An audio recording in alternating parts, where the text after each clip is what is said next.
राणा साहब, सबसे पहले ये बताइए, ये मुलाकातों में तेजी आई है, अली अमीन गंडापुर साहब की मुलाकात, तवील मुलाकात, उससे पहले बैरिस्टर सैफ की मुलाकात, ये मुलाकातें आप इसको खास अंदाज में रीड करते हैं कि ये क्या है, इसका मकसद क्या है और क्यों हो रही है?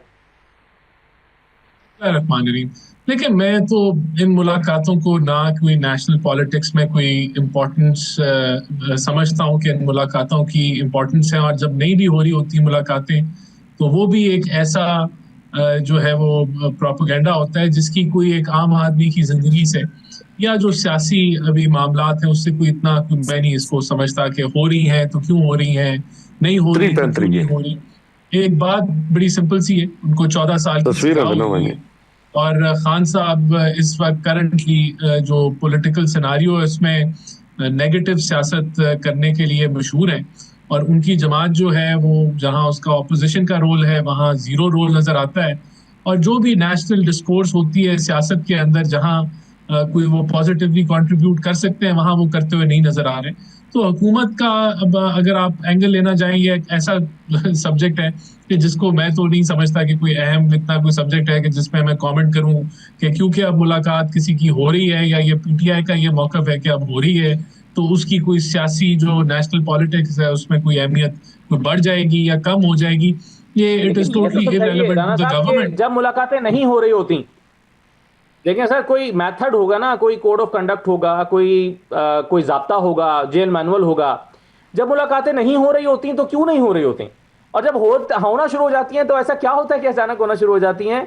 और फिर दो दो ढाई घंटे की तवील मुलाकातें, यानी अगर मुलाकातें होनी है तो फिर तो कोई मैनुअल होगा, उस मैनुअल के मुताबिक ये मुलाकातें रूटीन में हो जानी चाहिए। और अगर नहीं होनी चाहिए, मैनुअल में ये अलाउड निकाल ही के नहीं है, ना। तो फिर ये मुलाकातें कैसे हो जाती हैं?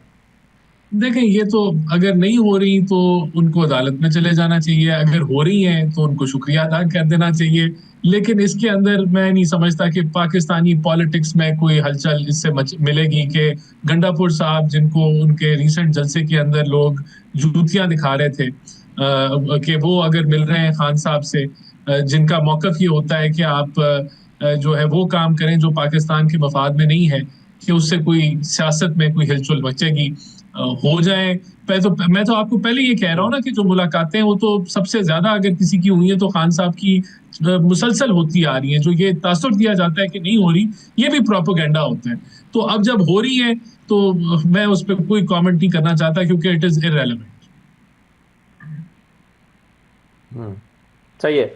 न्याजी साहब, ये इन मुलाकातों को इसलिए अहमियत दी जा रही है क्योंकि कुछ दिन पहले ही इमरान खान साहब ने अडाला में से पैगाम भिजवाया था कि मैं ख़ास तौर पर तीन लोगों का नाम लेके, बैरिस्टर गौहर का, और अली अमीन गंडापुर का और बैरिस्टर सैफ का, कहा था कि मैं इन तीनों को हिदायत करता हूं कि ये हर तरह के राब्ते बंद कर दें और अगर किसी ने बात करनी है तो मुझसे आकर अडाला में बात करें।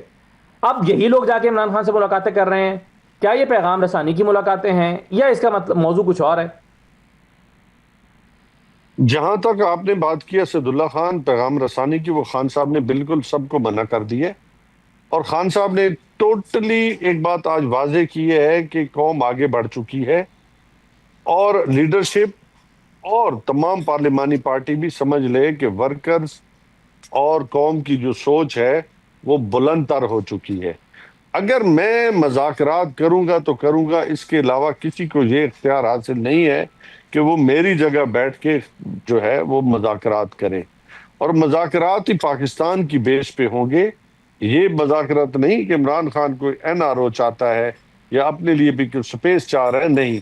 इमरान खान की वाहिद डिमांड है कि पाकिस्तान के अंदर रूल ऑफ लॉ हो, इंडिपेंडेंट जुडिशरी हो, इंडिपेंडेंट इलेक्शन कमीशन हो, आज़ाद मीडिया हो, ये हमारे बेसिक जो है, और सिविल सुप्रीमेसी हो। ये हमारी जो डिमांड्स हैं, क्योंकि इस डिमांड्स के नीचे ही इमरान खान आगे बढ़ना चाहता है।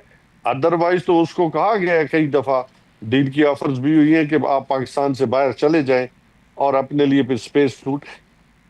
लेकिन इमरान खान ने इस डील को मुस्तरद करते हुए कहा है कि नहीं, मैं जीऊंगा इस पाकिस्तान के लिए और मरना भी मेरे पाकिस्तान के लिए, मेरा सब कुछ पाकिस्तान में, बाहर क्यों जाऊं।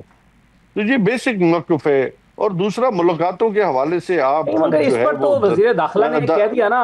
देखें, इस पर तो न्याज़ी साहब, जब खान साहब ने ये दावा लेकिन किया वो हटा कि दी ना, मुझे वो हटा दी डील ना, ऑफर हटा दी ना। और तो उस पर तो वजीर दाखिला ने कह दिया कि नाम बताएं किसने डील ऑफर किया। वो अच्छा, कहते हैं बात हमने तो सुने डील ना। ऑफर की ही नहीं है, नाम बताएं किसने डील ऑफर तो किया। तो वो कहते हैं ये तो आप हवाई बातें कर रहे हैं।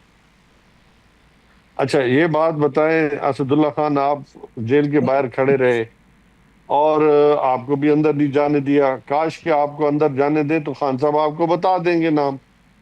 और खान साहब के पास तो सब कुछ है, उनको पता है कि मेरे साथ कौन, किसने किस लेवल पे बात की है। तो इस बात को छोड़े, खुद जो उन्होंने ट्वीट की थी उस ट्वीट को भी उन्होंने डिलीट कर अच्छा दिया है, न्याय साहब, मेरे ख्याल। इसमें एक इंपॉर्टेंट चीज ये है जी, अगर देखें ना, अगर खान साहब किसी के जरिए बात करना ही नहीं चाहते और वो चाहते हैं कि भाई अगर किसी ने बात करनी है तो मुझसे करो, अगर वो किसी के जरिए बात नहीं करना चाहते तो फिर जो कोई जरिए से आता है उससे 2-2 ढाई घंटे की मुलाकात करते ही क्यों, फिर उनसे कहें कि भाई 5 मिनट में उनके इनकार करें कि लेकिन मैं तुम्हारा किसी का पैगाम तुम्हारे जरिए नहीं लूंगा, मुलाकात खत्म हो जाए। तो इसका मतलब है कि खान साहब देखिए अगर वो कोई पैगाम लेकर आता है उससे मुलाकात तो तफसीली कर लेते हैं। असदुल्ला खान, देखें केपी के अंदर हमारी गवर्नमेंट है और गवर्नमेंट के अफेयर्स में बहुत सारे मामलात हैं। लॉ एंड ऑर्डर इशू है, दहशत गर्दी है, इदारों की बेहतरी है, पार्टी के मामलात हैं, जो बहुत सारी चीज़ें हैं ना। सिर्फ गवर्नमेंट के साथ, फॉर्म 47 के साथ या बाख्तियार लोगों के साथ मुज़ाकरात की बात तो नहीं हो सकती ना। इसके अलावा भी तो वो बहुत सारे ऐसे मसाइल होते हैं जिन पे गुफ्तगू की जाती है ताकि गुड गवर्नेंस हो।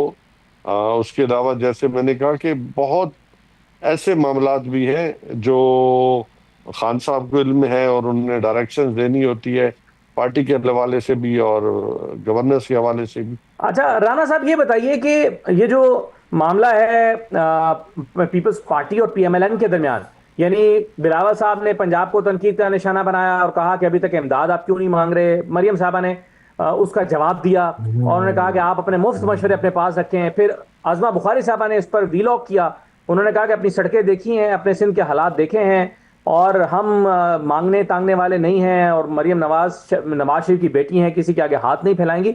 ये सब बातें हुई हैं। ये जो पीटीआई तनकीद कर रही है फोटो सेशन वाला, उस पर मैं बाद में आता हूं, लेकिन ये पीपल्स पार्टी के साथ पब्लिक में आकर ऐसी स्टेटमेंट्स देने की हुकूमत को क्या जरूरत पड़ी है।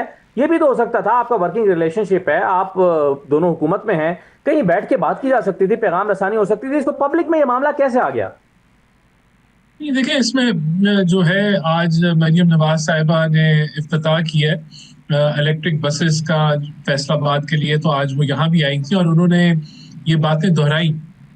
उनकी बड़ी बेसिक सी लॉजिक है और वो ये है कि भाई पंजाब में तो हमने 25 लाख लोगों को रेस्क्यू किया फ्लड्स के अंदर, कोई 20 लाख से जायद माल मवेशी को हमने रेस्क्यू किया, हम उनको रिहैबिलिटेट भी कर रहे हैं।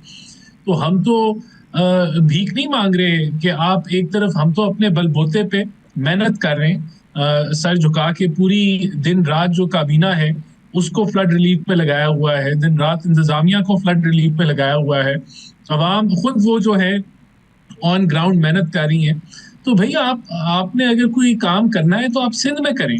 और ये उन्होंने इनिशिएट नहीं किया, उन्होंने जवाब दिया। जब तनकीद पब्लिकली हुई है और तो उन्होंने उसका जवाब दिया है कि अल्हम्दुलिल्लाह सब सूबों को एक जैसे फंड्स मिलते हैं। एनएफसी अवार्ड के तहत जो है आबादी के लिहाज से सबको एक जैसे फंड्स मिलते हैं। तो यहाँ तो हम इलेक्ट्रिक बसेस हो या दवाइयाँ अद्वियात जो है लोगों के घरों तक पहुंचा रहे हैं, या हम अस्पताल बना रहे हैं, गांव गांव गली गली जो है वो डेवलपमेंट हो रही है। तो आप तो 17 साल से जो है वो सिंध में बैठे हुए हैं। तो आपसे जब कराची का हाल पूछा जाता है तो आप कहते हैं जी कराची तो हमें अभी मिला है, बल्दियात हमारे पास अभी आई है। तो आप 17 साल जो आपने हुकूमत की है सूबे में, आप कोई डेवलपमेंट बजट का हिसाब ही दे दें, क्योंकि सक्कर में तो हमें पता है 4 किलोमीटर से ज्यादा तो सड़क है नहीं, फिर खड्डे हैं। तो वो डेवलपमेंट बजट कहाँ गया है?